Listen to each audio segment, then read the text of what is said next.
Какво е проект Син-Лъч? Теории за глобална манипулация и фалшивото второ пришествие. Здравейте и добре дошли в канала Какво е? Днес ще разгледаме една от най-популярните и спорни конспиративни теории – проект Син-Лъч. Според тази теория, световният елит подготвя глобална манипулация, която ще промени начина, по който възприемаме реалността. Но какво точно представлява този проект? Възможно ли е той да бъде осъществен или всичко това е просто поредната конспирация? Останете с нас, за да разкрием фактите, слуховете и възможните последици от тази зловеща хипотеза. Как започва теорията за проект Син-Лъч? Историята на тази теория започва през 1994 година, когато канадският журналист и изследовател на конспирации Серж Монаст публикува материал, в който твърди, че е разкрил таен план на НАСА и ООН. Според него, този проект има за цел да създаде нов световен ред – NWO, като използва холограми, психотронни технологии и масова манипулация, за да накара хората да повярват в божествено събитие. Монаст твърди, че чрез напреднала технология елитът ще инсценира фалшиво второ пришествие на Исус, както и появата на извънземни същества, за да подтикне хората към глобално подчинение.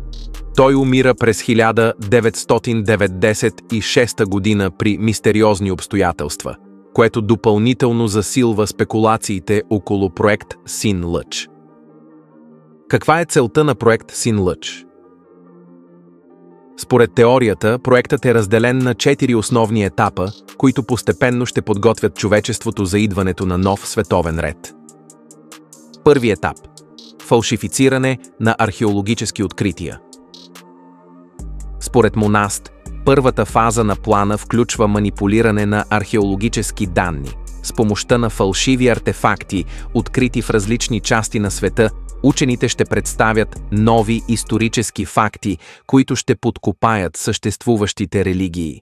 Това ще доведе до загуба на вяра в традиционните религиозни учения и ще отвори пътя за нови глобални вярвания.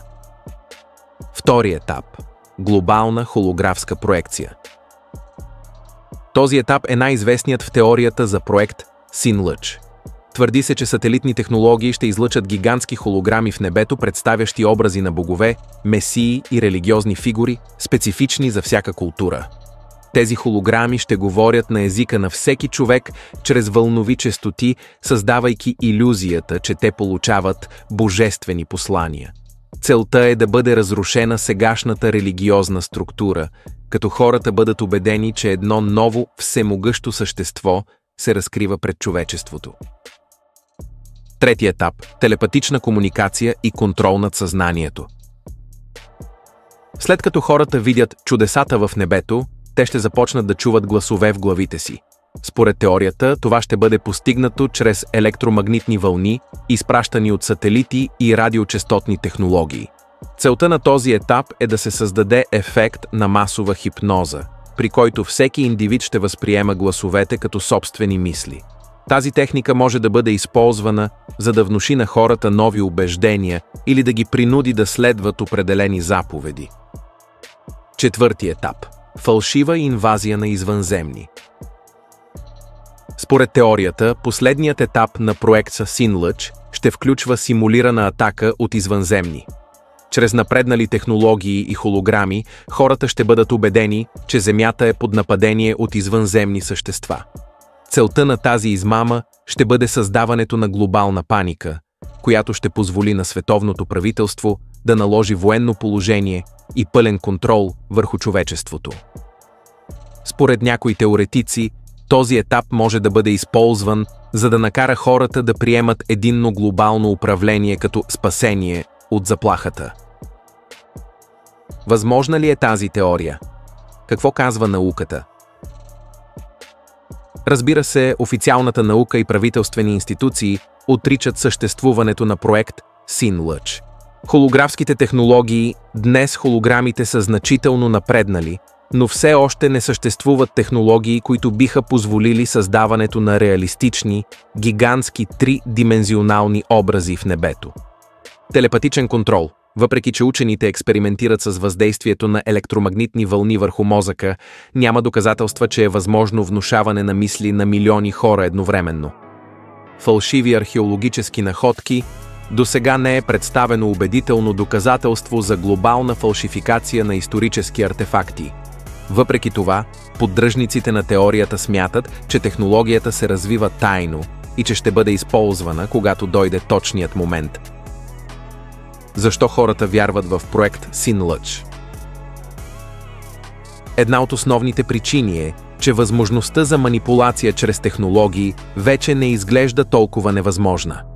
Развитието на изкуствения интелект и дълбоките фалшификации, deepfakes, показва, че визуалната реалност може лесно да бъде променена. Правителствени проекти като HAARP са довели до спекулации, че има технологии за контрол над климата и човешката психика. Въпреки че официално не съществува, проект Син-Лъч се превръща в символ на страха от глобална манипулация. Заключение. Проект Син-Лъч остава една от най-завладяващите конспиративни теории на нашето време. Дали е реална програма, разработена от тайни сили или просто мит, породен от страха от технологиите и глобалния контрол, за сега няма доказателства, че този проект е истински, но въпросът остава. Ако подобна технология съществува, дали ще разберем за нея на време? А вие какво мислите? Възможен ли е проект Син-Лъч или това е просто модерна легенда? Споделете вашето мнение в коментарите и не забравяйте да се абонирате за канала. Какво е?